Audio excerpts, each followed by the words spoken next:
le amasain ke hi charte thian pa kani a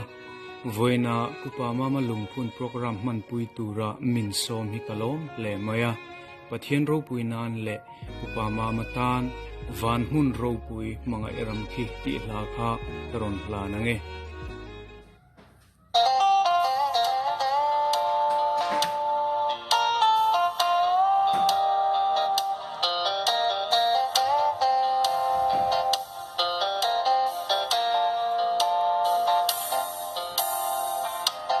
Vanhmun Ropui